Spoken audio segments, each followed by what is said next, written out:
میرے بھائی دوستو، اس لیے ہمارے مشائخ اتباع سنت اور کثرت ذکر سے کے ساتھ ان بندے کو، انسان کو انسان بناتے ہیں، اس کو اللہ والا بناتے ہیں۔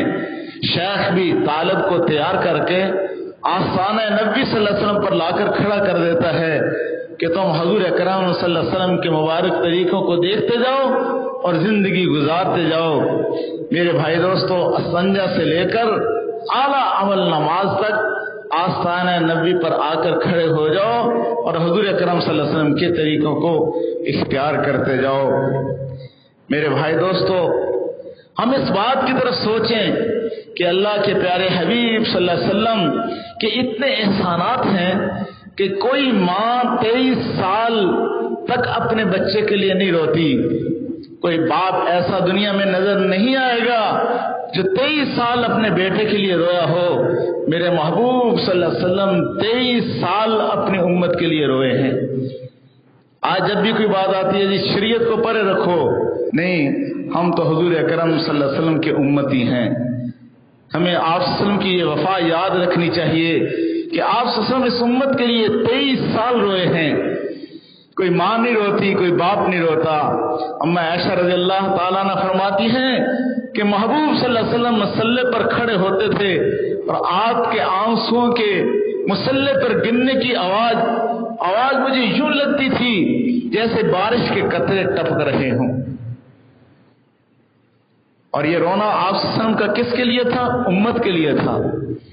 آج امت حضور صلی اللہ علیہ وسلم کے طریقوں کا مذاق اڑا رہی ہے۔ یاد رکھنا، دنیا کا درس ملتا ہے تو بس ان کی پاک ہستی سے، دنیا وفا کا درس ملتا ہے تو بس ان کی پاک ہستی سے، جنہیں عرش معلیٰ پہ بھی امت یاد رہتی ہے۔ اللہ کے نبی صلی اللہ علیہ وسلم نے نہ آخری وقت اس امت کو بلایا، اور آپ صلی اللہ علیہ وسلم کو جو معراج نصیب ہوا، اللہ کا دیدار نصیب ہوا، تو اللہ کے نبی صلی اللہ علیہ وسلم نے اپنی امت کو بھی وہاں یاد رکھا۔ اور ہم جب بھی کوئی خوشی کا موقع آتا ہے، جب بھی کوئی ایسا موقع آتا ہے، ہم حضور صلی اللہ علیہ وسلم کا دل دکھا رہے ہوتے ہیں۔ آپ صلی اللہ علیہ وسلم گنبد خضرا کے اندر آپ کا دل دکھتا ہے جب سوموار کو اور جمعرات کو اس امت کے اعمال پیش کیے جاتے ہیں، اور آپ کو جب یہ بتایا جاتا ہوگا کہ اے اللہ کے نبی صلی اللہ علیہ وسلم یہ آپ کا فلاں امتی ہے، اس نے شادی کے موقع پر آپ کے سارے طریقوں کا مذاق اڑایا، گھر سے دھکے دے دیے، جب بھی کوئی خوشی کا موقع آیا اس نے آپ کے طریقوں کو توڑ دیا، اللہ کے نبی صلی اللہ علیہ وسلم کا کتنا دل دکھتا ہوگا۔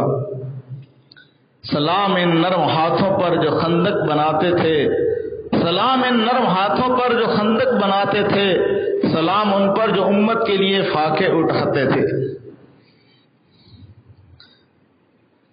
آپ صلی اللہ علیہ وسلم نے اس امت کے لیے فاقے اٹھائے، تو میرے بھائی دوستو، ہم نے ساری زندگی کوشش کرنی ہے کہ اپنے جسم پر جو ہے قرآنی زندگی کو لاگو کرنا ہے، پھر اللہ ہمیں ایمانی زندگی نصیب فرمائیں گے، پھر ایمان کی دولت سے اللہ تعالی ہمیں سرفراز نصیب فرما دیں گے، اور پھر دنیا کی ہر کامیابی ہمارے قدم چومے گی۔